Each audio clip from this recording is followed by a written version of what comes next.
Hoy es el día jueves 21 de enero del año 2016. Es un placer saludarles en esta mañana, señoras y señores. Cuando recién la Universidad Andina Simón Bolívar, a través de profesores universitarios del más alto nivel, del más alto prestigio de todas las universidades ecuatorianas, exhibía un texto y un listado completo de firmas de adhesión, vuelvo y repito, de académicos de prestigio internacional. Cuando esto ocurría y cuando se adherían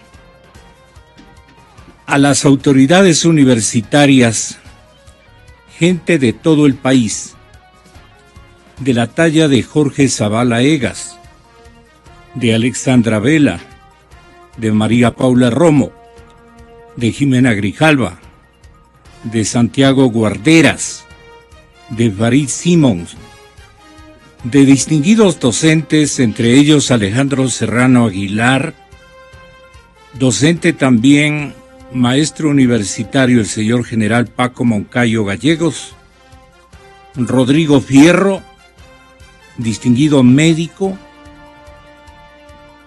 muchas veces ministro de Salud Pública, decano de algunas facultades en una diversidad de universidades ecuatorianas, el conocido y respetado doctor Rodrigo Fierro Benítez, y firmaba también Claudio Malo González, y firmaba la respetable señora Isabel Robalino.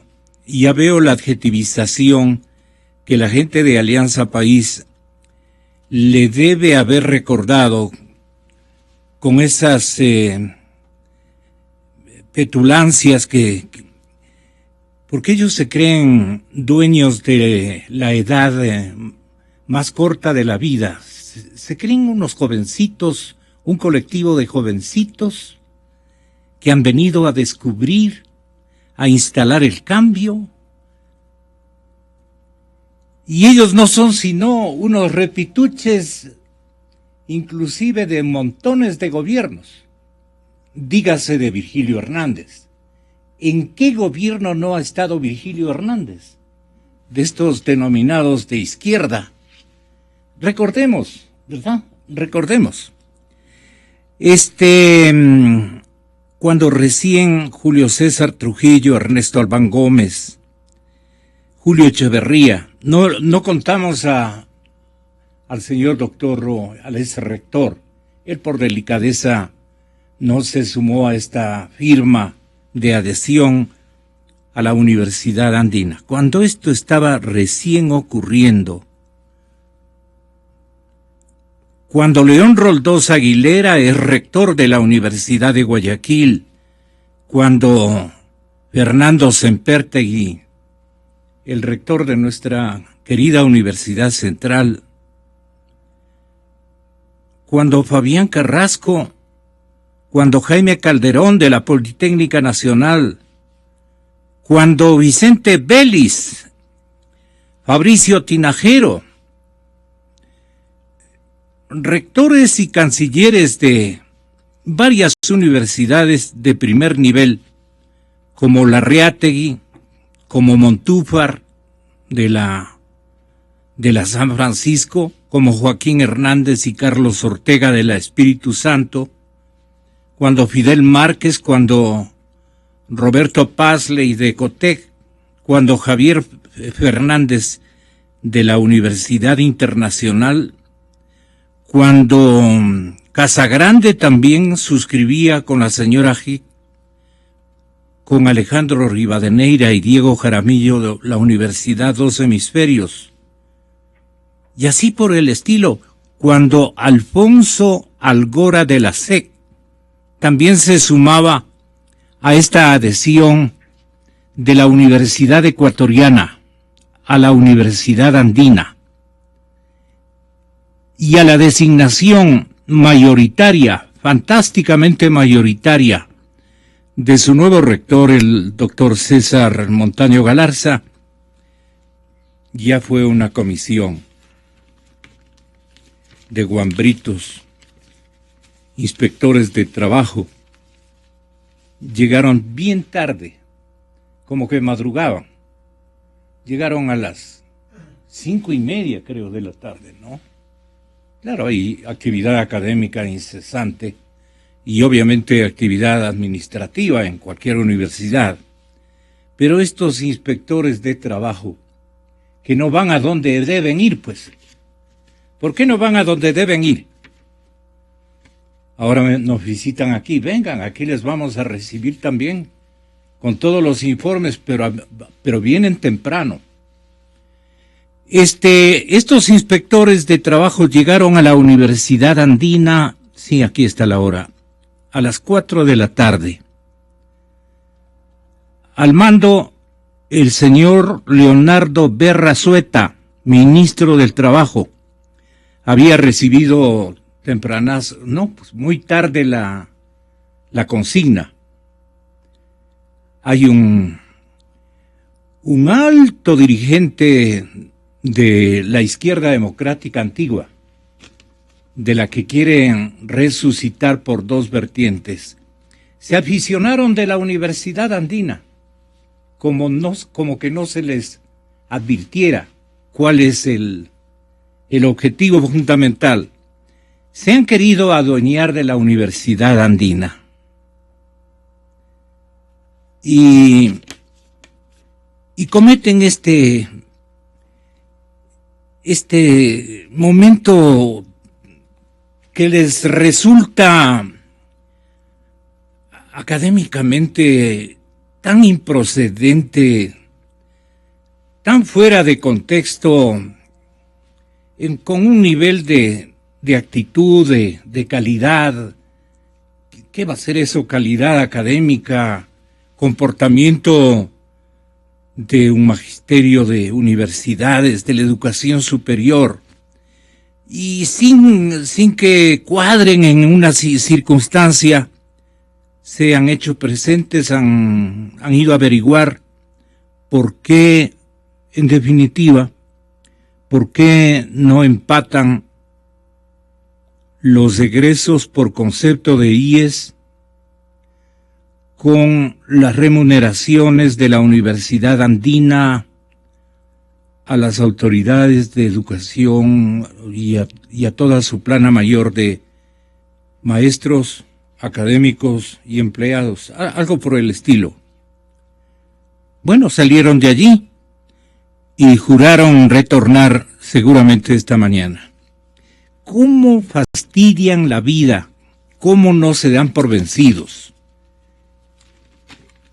Por eso yo concluyo de que querían, desde luego que anhelaban tomarse la Universidad Andina. Y esto ante la posición firme, honorable, verdaderamente académica, con alto nivel de actores pertenecientes a las principales universidades o que hayan pasado por las cancillerías y rectorados de las principales universidades ecuatorianas, con un listado completo de firmas. Se han hecho presentes para liderar. Esto que me parece es un ejercicio de adhesión y de solidaridad con César Montaño Galarza, con la autonomía universitaria más que todo. 1.351 docentes respaldando la designación de su rector, apoyando a la Universidad Andina, apoyando su autonomía.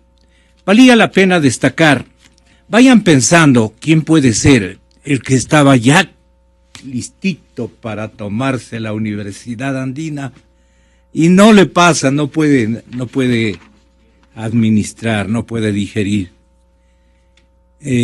Bueno, ya veremos qué pasa con un gobierno tan abusivo como el que tenemos. Bueno, pero van a tener dificultades, muchas dificultades. Vamos a tratar el tema que mencionaba el señor presidente de la República como siempre, él minimiza las distorsiones que comienzan a aparecer ya en grandes dimensiones de preocupación. El asunto del desempleo, del empleo, el señor presidente dijo que en el desempleo abierto, en el tema del subempleo, del empleo inadecuado, con ingresos precarios. No vamos a contestar, los teléfonos están dañados, de gana están timbrando, están dañados. Sí, no vamos a contestar los teléfonos, estamos trabajando. Bueno, el mensaje de respuesta lo vamos a obtener de otra manera. Es importante el mensaje de respuesta, pero hay muchas llamadas que sirven para otros menesteres, y es mejor no afectarnos tan tempranamente. La economía y populismo, o el verdadero mensaje de las cifras. Este documento, si me entera, este es el que yo requería. Mientras el señor presidente de la República decía esto, el investigador económico y exministro de Economía, Marco Flores, autor de un estudio que aquí lo dimos a conocer ampliamente, menciona Marco Flores que de cada 10 ecuatorianos en condiciones de trabajar, más de 5 comparten desempleo abierto y subempleo, empleo inadecuado con ingresos precarios. Eso dijo Marco Flores. Y señaló que en diciembre del 2006 el desempleo más subempleo fue del 53% de la población económicamente activa urbana, la que se denomina en siglas PEA. Y a la última fecha disponible, es decir, a septiembre del 2015, esta ha subido a 53.5% de la PEA. Pero luego de 9 años consecutivos de gobierno y de un gasto público sin precedentes, ha ocurrido aquello. Y según el Observatorio de la Politécnica Fiscal, la realidad es aún peor si en la estadística se incluye al sector rural, porque entonces el porcentaje, estimados amigos oyentes, supera el 60% de la PEA total nacional.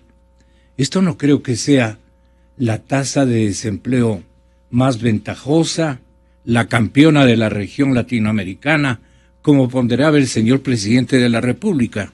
Siempre advertimos, el gran desafío es el controlar el desempleo, y nos iba a subir un poquito, y tal vez nos suba un poquito la pobreza, tal vez un poquito la desigualdad, y tenemos que contrarrestar esto. Pese a esto, tenemos la tasa más baja de América Latina, y tenemos de las tasas más bajas de la historia del país, cuando el país ha tenido menos del 5% del desempleo. O sea, nos acaba de dar la medición 4.77, ¿ya? Aquí está la comparación con el desempleo regional, pero esto está en junio del 2015.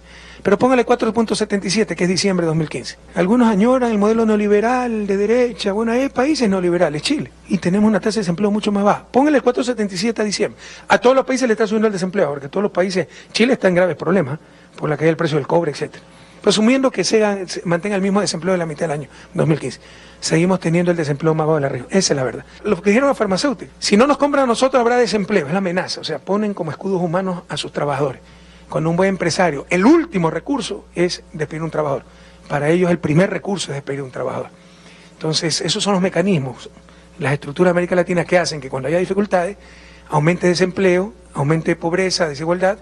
Estamos muy pendientes de todo eso. Y estamos tomando una serie de medidas para contrarrestar estos posibles efectos, ¿no? Alza de desempleo, pobreza o desigualdad. Exa FM. Obviamente con la metodología anterior, el estudioso Marco Flores, autor de este último informe que aquí lo dimos a conocer a ustedes, menciona a través de otra metodología de cuantificación que de cada 10 ecuatorianos, dice Flores en su estudio, de cada 10 ecuatorianos en condiciones de trabajar, más de 5 comparten desempleo abierto y subempleo. O sea, ese empleo inadecuado con ingresos bajos, con ingresos precarios. Y en diciembre del 2006 repetimos, desempleo más subempleo fue del orden del 53% de la población económicamente activa urbana. Y a la última fecha disponible, a septiembre del 2015, subió al 53.5% de la PEA. Pero luego de 9 años consecutivos de gobierno correísta y de un gasto público sin precedentes, según el Observatorio de la Política Fiscal, la realidad es aún peor.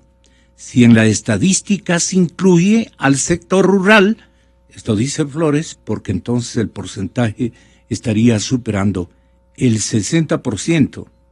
Lo grave es que no es de contentarse esto.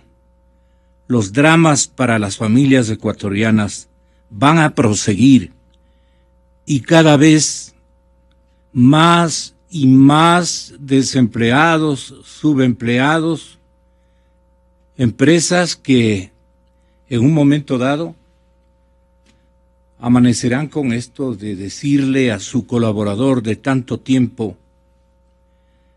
no te puedo seguir ofreciendo ese empleo, porque de lo contrario esta empresa, si no hago los recortes indispensables, se va a ir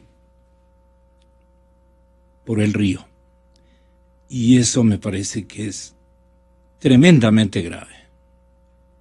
Que Dios nos bendiga y que no tengamos que expresar a nadie ningún despido. Como seguramente voy a saludar afectuosamente a mis invitados. Se reunieron en la Universidad de Espíritu Santo, exactamente, 5 economistas, entre ellos el ex vicepresidente de la República, Alberto Dajig. También va a estar con nosotros Santiago Bucarán, quien representó a la Universidad San Francisco de Quito, y otros 3 distinguidos académicos de altísimo prestigio y con mando precisamente en esos buró de maestros universitarios. Vamos, señoras y señores, a solicitar. Este momento tenemos una intervención precisamente de el economista Santiago Bucarán. Al respecto, saludando al economista Carlos de la Torre, que nos acompaña también en nuestro estudio, saludando a Miguel García, presidente de la Federación Nacional de Servidores Públicos, a la distancia a Francisco Alarcón en la Cámara de Industrias de la ciudad de Guayaquil. Entramos a reconocer y más o menos procesar lo que ustedes dijeron en esta última reunión en la ciudad de Guayaquil, reunión académica en la que denotaron preocupación precisamente por este tema del desempleo. ¿Qué manifestaron sus colegas y cuál es su pensamiento y su evaluación de este fenómeno que naturalmente nos trae esta crisis que apenas comienza? Quiero entender cuáles son las mayores preocupaciones que usted tiene. Santiago, buenos días. Buenos días, ¿cómo está? Sí, el día martes tuvimos esta reunión en Guayaquil en la cual discutimos la actual situación económica del Ecuador y las perspectivas para los próximos meses. Con respecto al desempleo, ese ya es un síntoma de lo que se venía prediciendo varios meses atrás, y que era la contracción de la economía, algo que hasta el día de hoy el gobierno del Ecuador se ha negado a aceptar. Hasta el día de hoy el gobierno se ha negado a aceptar que estamos en una crisis. Incluso todavía tiene esperanzas y unas esperanzas mal fundadas de que el Ecuador va a crecer al 1%. Esos son sus supuestos y son supuestos oficiales que fueron utilizados cuando se armó el presupuesto, cuando realmente las expectativas, incluso la última expectativa del Fondo Monetario Internacional, que fue publicada el día de ayer, es que el Ecuador va a crecer en un 2%. Entonces, esto se va a reflejar no solamente en recaudaciones de impuestos, sino también ya en el sector real, y ya se lo está comenzando a ver con este aumento del desempleo. Ahora, si el gobierno no acepta que estamos en una crisis, el gobierno no va a poder tomar las decisiones adecuadas, no va a poder tomar las políticas adecuadas para controlar este problema.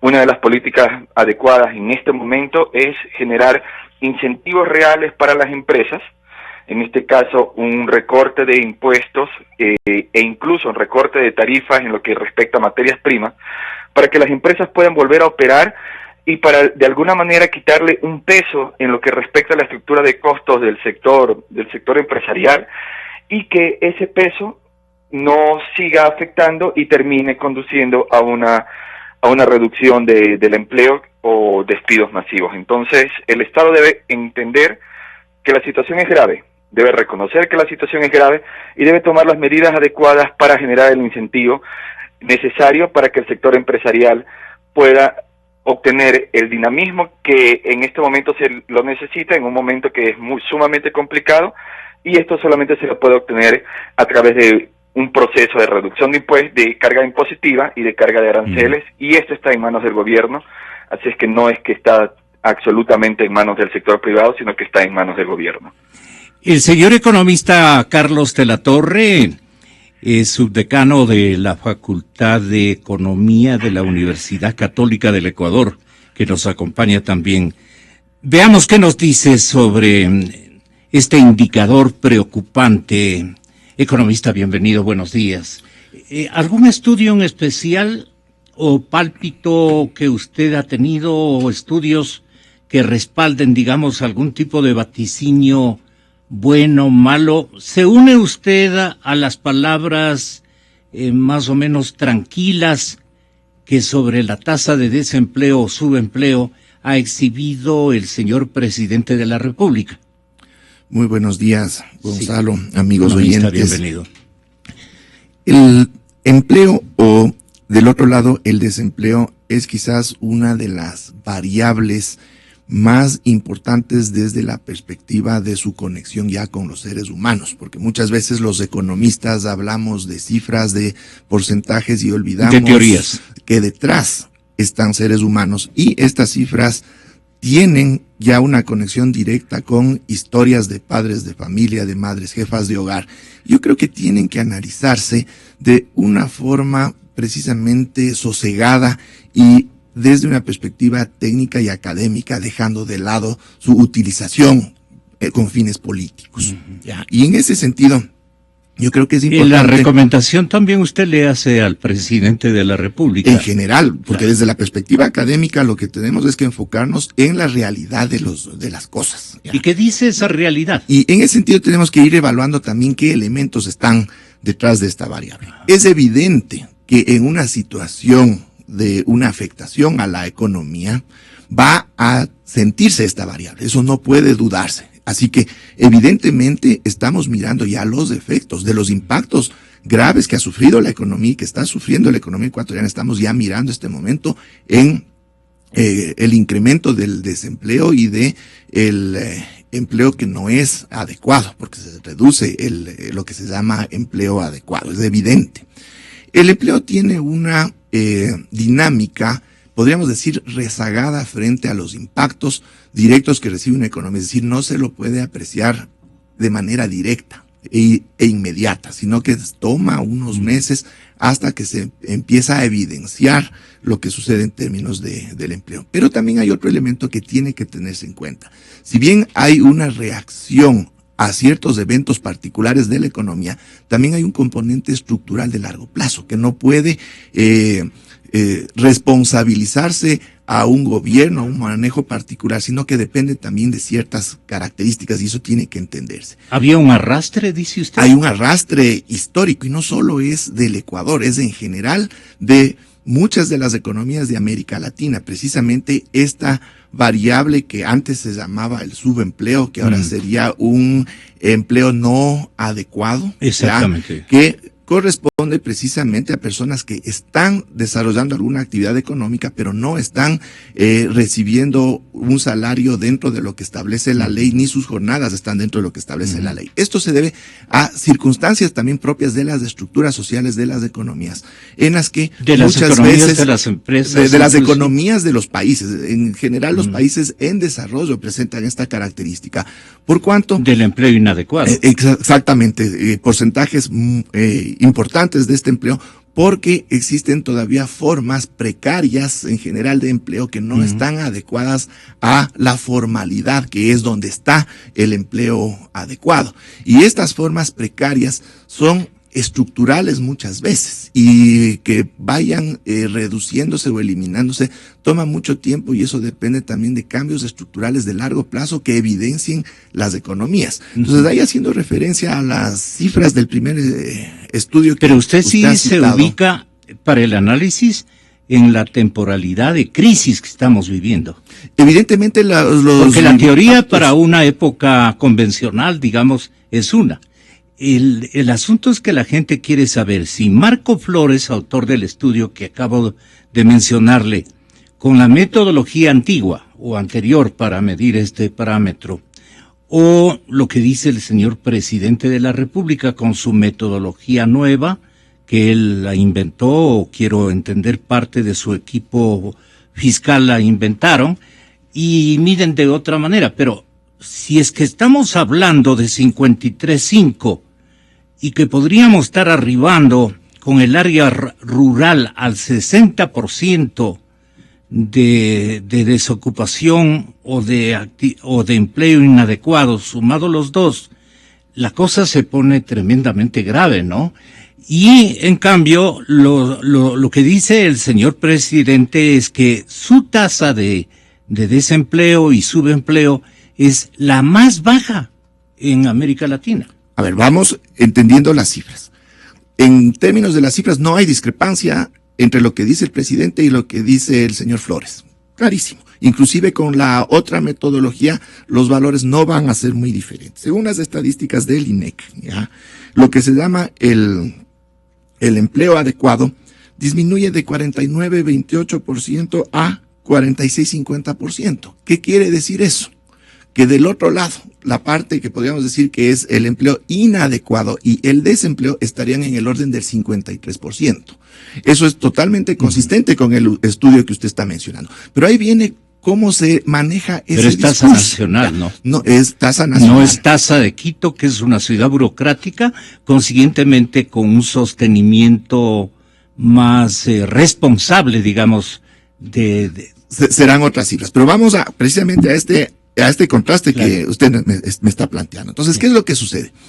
Desde la perspectiva del estudio que usted acaba de leer, se diría que 5 de cada 10 ecuatorianos estarían, pero dentro de estas dos categorías, no estarían con un empleo adecuado o estarían en el desempleo. Pero casi esos 5 ecuatorianos, casi el total de esos 5 ecuatorianos estarían en el empleo no adecuado. Y menos de uno, porque aquí estamos llevando a porcentajes, es decir, ya le va a decir el dato exacto, el 4,77%, es decir, menos de un ecuatoriano estaría en el desempleo abierto. Entonces, también es cómo se plantean estas cifras. Claro. Del otro lado, ¿qué dice el presidente? Dice, ese 4,77, que es el desempleo abierto, no es que está trabajando en condiciones precarias, etcétera. Esa cifra está está por debajo del promedio latinoamericano, y eso también es cierto. Entonces, todo depende de cómo se le lee a las cifras, pero en definitiva el balance creo que es el mismo. Se está incrementando el desempleo. En las cifras sí, sino que del un lado se da la lectura desde la perspectiva totalmente negativa y del otro lado la lectura desde la perspectiva positiva. Pero en definitiva nadie va a negar que hay un incremento tanto en el desempleo abierto, en este 4,77 que subió del 3,80 con el que cerró 2014, y que hay también una reducción de esta categoría que se llama el empleo adecuado. Evidentemente esto es producto de la situación de la economía ecuatoriana y eso no va a negar nadie, y creo que están claros los analistas y está claro el gobierno. ¿Usted me podría dar una penúltima opinión, digamos, respecto al análisis que acaba de hacer su colega, el subdecano de Economía de la Católica, señor decano de la Facultad de Economía de la Universidad San Francisco de Quito, Santiago Bucarán, economista? Ok, tenemos que hacer un análisis estructural de qué es lo que está pasando. Si ya nos vamos desde el punto de vista teórico, nosotros sabemos que el salario que se debe recibir un trabajador debe estar muy relacionado con la productividad de este trabajador.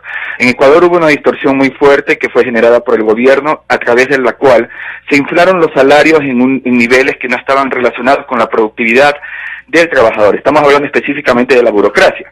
Entonces tenemos salarios inflados en la burocracia que no van relacionados con su productividad. Esto ha generado que haya un problema estructural dentro de todo el sector laboral, por el hecho de que los salarios que se están pagando están por encima de lo que se deberían pagar. Esto hace que se torne muy difícil hacer unos ajustes, ya que hay una rigidez de los salarios. Y el gobierno de por sí ya estructuralmente ha generado un problema en el mercado laboral que ya se comienza a sentir. Economista, pero usted no está generalizando el tema, porque mire, de lo que me doy cuenta, seguramente dirigentes del movimiento que hace gobierno desde hace 9 años estarán con ese tipo de, llamémosles, canonjías, mejores remuneraciones. Pero en el escenario convencional, digamos, de los servidores públicos antiguos, como que su principal dirigente nos motiva a interrumpirle para decirle lo siguiente: no somos todos, o algo por el estilo. Mi cordial bienvenida para aclarar elementos que me parecen muy importantes a esta hora del debate. Tenga la gentileza. Gracias, Gonzalo. Saludos al señor subdecano, saludos al economista Bucarán en Guayaquil. En realidad hemos escuchado reiterativamente de que los salarios en el sector público, en la burocracia, son inflados, y hay que puntualizar, a efectos de que se conozca la verdad, de que en nuestro sector existen 2 tipos de escala salarial. La escala, y para que la gente nos entienda, la escala de la tropa y la llamada escala jerárquica superior. ¿Quién va a esta jerárquica superior? Van de directorio hacia arriba, presidente, que encabeza la jerárquica superior. En consecuencia, la masa está ubicada en la de la tropa. Este gobierno ha argumentado para consumo público de que se ha ajustado los salarios por esta situación económica en el sector público, queriendo hacer aparecer que estamos haciendo un sacrificio recién. Este es el 6º año, para que conozcan los economistas, que estamos congelados los sueldos y salarios de la escala de la tropa, para ponerlo así. En consecuencia, las aseveraciones que se hacen para sobredimensionar las circunstancias económicas debe tomarse en cuenta que no pueden ser imputables en ese sentido a los salarios que dicen que han sido incrementados más allá de lo necesario. Nadie quiere tomar en cuenta que una realidad fáctica. 6º año de congelamiento de sueldos y salarios. Lo que sí hay que analizar, cuánto ha incidido en esta circunstancia el crecimiento del número de burócratas. Lo que sí hay que analizar es si es que este gobierno volvió a reeditar esa política de convertir a la burocracia en un feudo familiar o un botín político. Ya hablaremos, si es que hay tiempo, de los miles de compañeros que han salido en estos días, pero de pura coincidencia, ninguno de los familiares de los jerarcas del régimen que pululan en todos los ministerios. Eso habrá que analizar. ¿Cuánto ha incidido el nombramiento de 90,000 funcionarios estables, repartidos en salud, educación, seguridad, policía, estables, y 120,000 funcionarios que laboraban con contratos de servicios ocasionales según cifra oficial del propio Ministerio de Trabajo.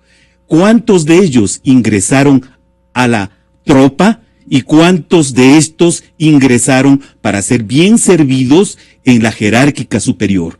En consecuencia, debe siempre hacerse el análisis discriminando la realidad de uno ¿Y tiene y de otro. porcentajes de los 90,000 en ambas latitudes? No, los 90,000 han sido repartidos entre salud, educación, Fuerzas Armadas y policía. O sea, y eso no tropa. se impugna. No, y eso no se impugna, es tropa. Es Pero tropa. Son estables y no se impugna Ya. la necesidad de ellos.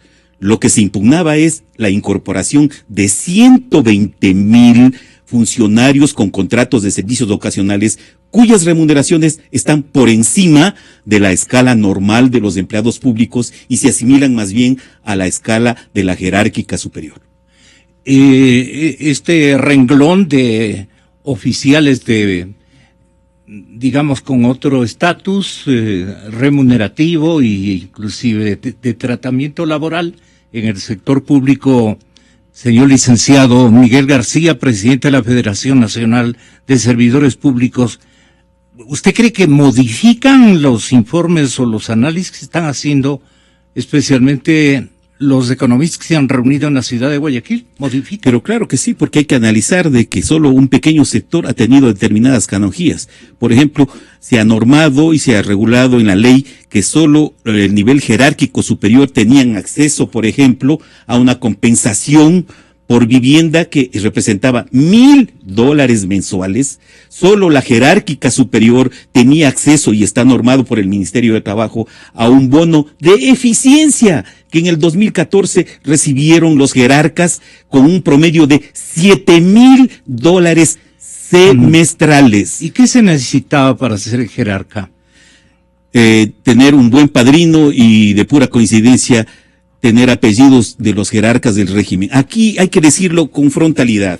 Aquí se han violentado algunas disposiciones legales, entre ellas el nepotismo que está prohibido por la ley, y ese nepotismo ha sido camuflado y encubierto sirviéndose favores mutuos. Entonces, ¿cómo es eso? Un ministro X del Ministerio X, como no puede incorporar a sus familiares en el Ministerio X, porque él es la persona que es la autoridad nominadora, le pide al ministro Y que incorpore a sus parientes y le pague el favor.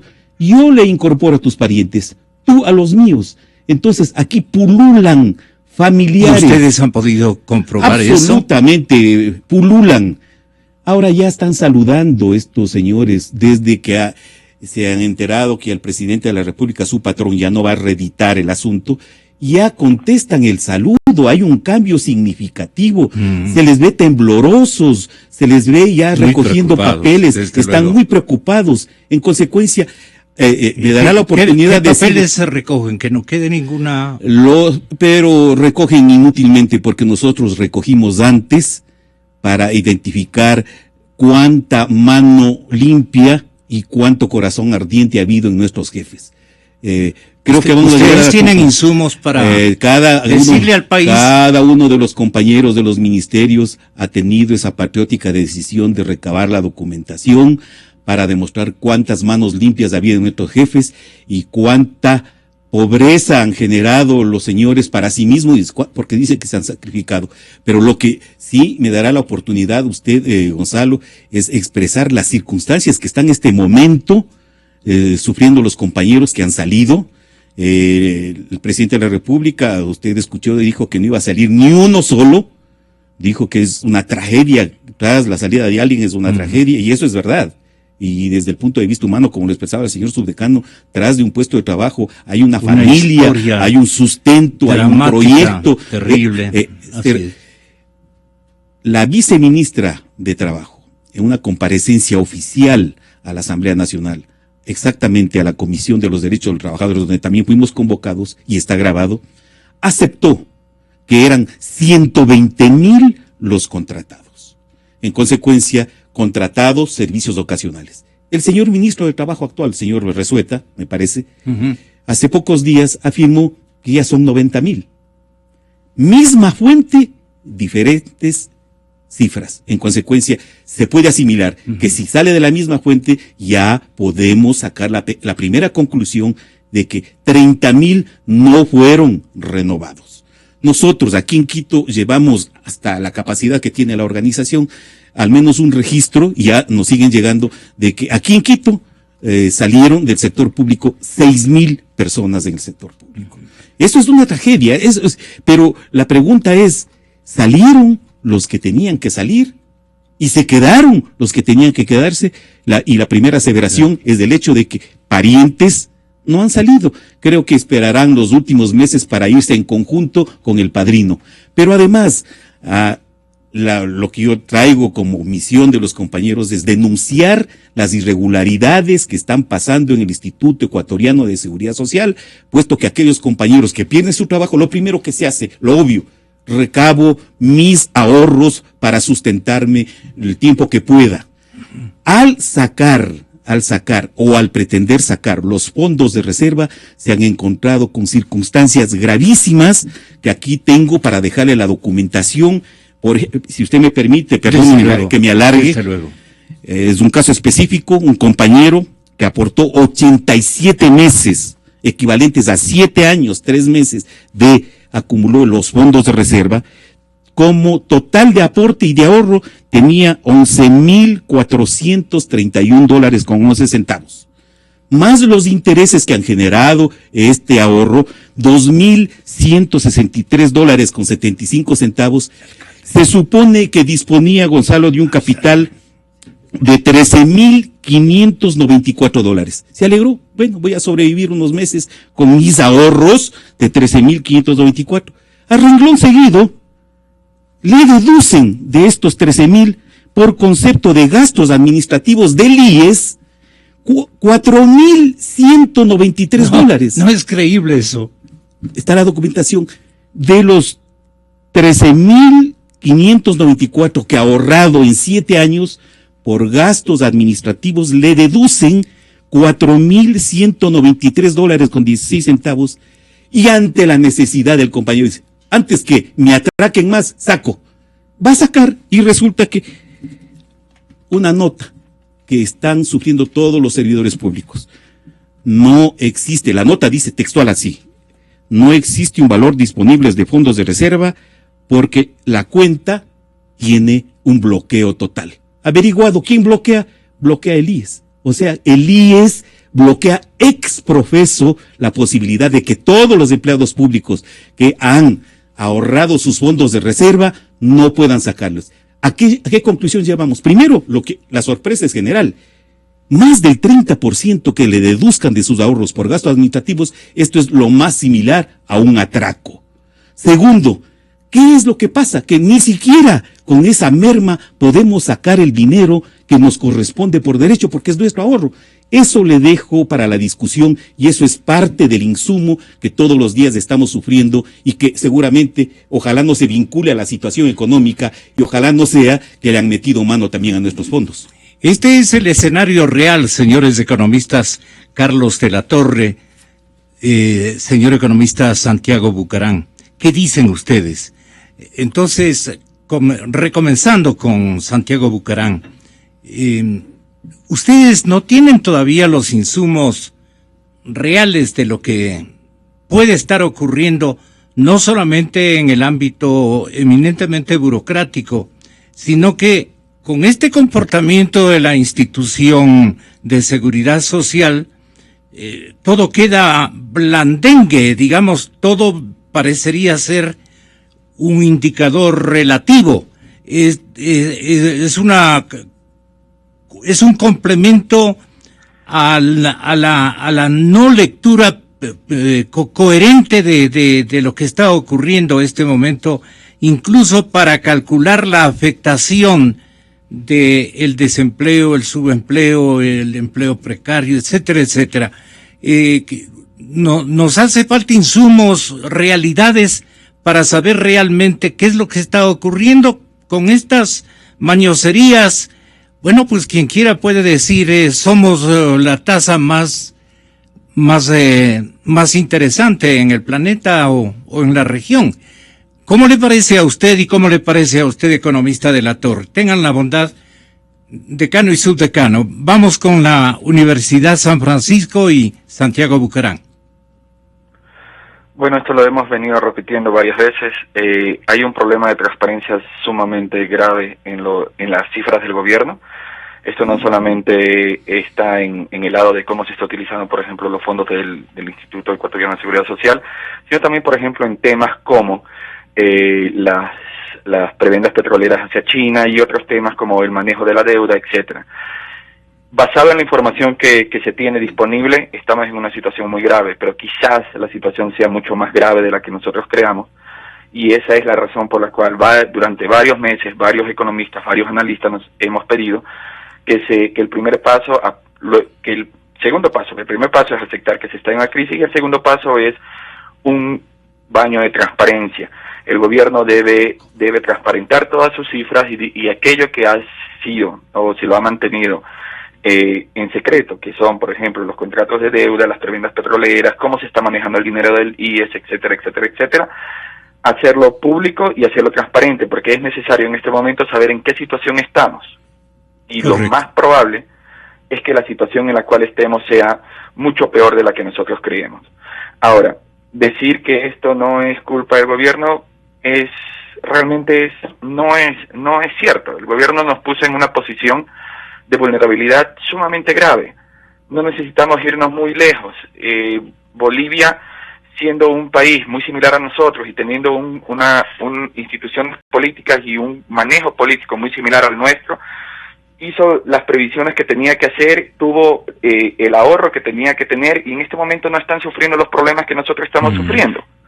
Y ellos no están sacrificando los avances que han hecho con respecto a la reducción de la pobreza, como en el caso de nosotros. Nosotros hemos sacrificado el largo plazo por el corto plazo. En un corto plazo se hicieron inversiones, entre comillas, grandes, muchas de ellas que no generan o no muestran un retorno social importante, y con esto se sacrificó el largo plazo al no tener una estructura financiera, un músculo financiero, un ahorro financiero que nos permita superar este momento de crisis, estos momentos que son normales dentro de cualquier ciclo económico. En todo ciclo económico tenemos subidas y bajadas. Entonces, en las subidas lo lógico es ahorrar para estas bajadas y poder mantener la dinámica de la economía, algo que no hicimos. Ahora que ya estamos en esta bajada sin ningún nivel de ahorro, debido a las pobres previsiones de los años anteriores, es necesario que se tomen medidas adecuadas que permitan impulsar el empleo. El empleo se va a contraer especialmente en el sector público, entonces de alguna manera hay que impulsar al sector privado de que sea el nuevo motor dinámico, y que algo que siempre debió haber sido así, pero nunca se lo hizo. Ahora, se puede hablar, algo que siempre el presidente dice es que el pasado nos ha llevado a esto, pero el pasado son ellos, porque ¿quién estuvo hace un año? Ellos. 2 años, ellos. Hace 3 años, ellos. Hace 4, ellos. 5, 6, 7 años, ellos. Entonces tuvieron tiempo suficiente para, primero, prever que esto iba a pasar. Ellos estuvieron en la cima, debieron haber tomado las medidas adecuadas para evitar que cuando caigamos a esta parte, que es el valle, que es algo muy normal en todo ciclo económico, estemos listos para superarlo. Y no hemos tenido la capacidad para tener la capacidad económica, los ahorros necesarios y las estructuras institucionales adecuadas para poder enfrentar esta situación. Esta situación es simplemente una irresponsabilidad por no tener la previsión adecuada, y ahora lo que se debe hacer es buscar dinamizar la economía a través del sector privado y olvidar esa idea caduca de que es el gobierno el que debe impulsar la economía, lo cual al día de hoy nos ha probado que es erróneo. Muy realista su posición. Ahora, economista de la Torre, el año 2006, de pronto al gobierno le da un poco o bastante vergüenza exhibir cifras. Entonces hay datos inconsultos, no coherentes, precisamente porque hay información vergonzante. Y le digo sobre esta base, en el informe de Flores Troncoso, exministro de Economía, en el año 2006 se destinaron 3.161 millones de dólares para sueldos y salarios. año 2006, cuando ellos ingresaron al gobierno. En el 14 ya se han requerido 9.478 millones de dólares para ese mismo propósito. ¿Por qué creció la burocracia y no ha sido difundido su costo? Gonzalo, a ver, todas las cifras tienen que analizarse con una base conceptual detrás, es decir, no solo podemos lanzar las cifras y hacer comparaciones directas, ¿ya? Sin entrar en detalles si ha habido un incremento indebido o no de la burocracia. Podríamos hacer la comparación con una familia, cuando una pareja recién se casa, ¿cuáles son sus ingresos? Años después, cuando ya tienen los hijos, ¿cuáles tienen que ser sus ingresos y sus gastos? Evidentemente, muchos más, porque crece la familia, crecen sus necesidades. Es exactamente lo mismo para el país. En el 2006 teníamos una economía que generaba una producción en valores nominales la mitad de lo que genera ahora, es decir, una economía mucho más pequeña que necesitaba muchos menos recursos para ser administrada a un gobierno y un estado. Recursos humanos. Humanos y materiales y financieros. Ya. Entonces, si no se está analizando ese elemento que está detrás de este incremento que se ha indicado, estamos descartando una cantidad enorme de recursos que están justificados desde esa perspectiva. Entonces ahí el análisis puede ser engañoso. Ahora, entrando en otros elementos ya del manejo económico que se han topado en este programa, que fui invitado para hablar de empleo, pero bueno, vamos a hablar de otras cosas. Desgraciadamente los analistas, los costos del empleo, al utilizar argumentos técnicos para hacer discurso político, están comparando o contrastando modelos que no pueden compararse.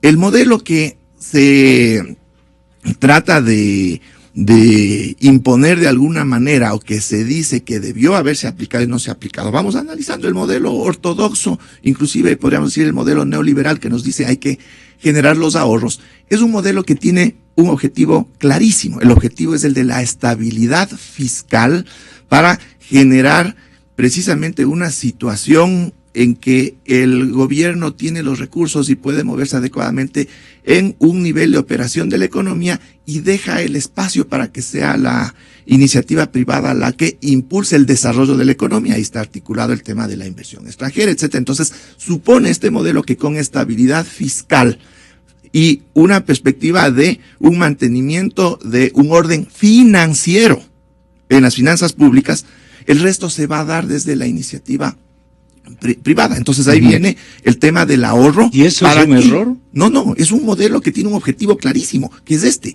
Entonces este modelo dice, bueno, tenemos que generar un ahorro financiero para que cuando tengamos el bajón en el ciclo, se pueda mantener esa estabilidad y ese orden financiero en lo fiscal. Pero no nos está hablando nada del desarrollo. Entonces, ese es su mérito. Maneja una estabilidad financiera fiscal en el mediano y largo plazo.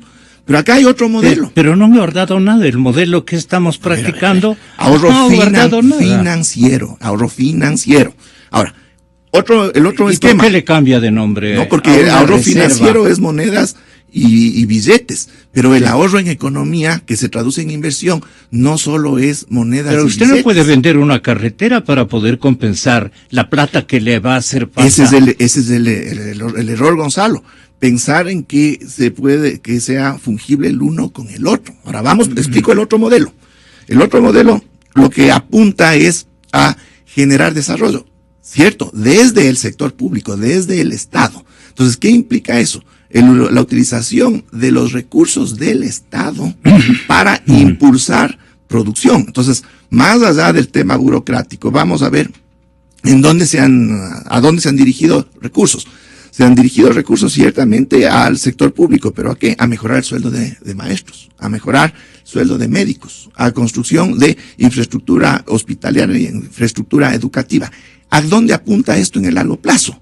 A generar lo que se llama talento humano, a generar mejores condiciones para que los seres humanos, que somos los primeros que estamos en la producción, estemos en mejores condiciones de producir. Pero no se ha mejorado, dice quienes están observando a diario los roles de pago, los premios y castigos. No, Gonzalo, o sea, no podemos negar que hay una inversión muy fuerte, que los maestros ganan mejores sueldos que antes, que ya se les paga puntualmente. Los militares en términos también generales, que son los servicios que provee el Estado, que no puede proveer el sector privado.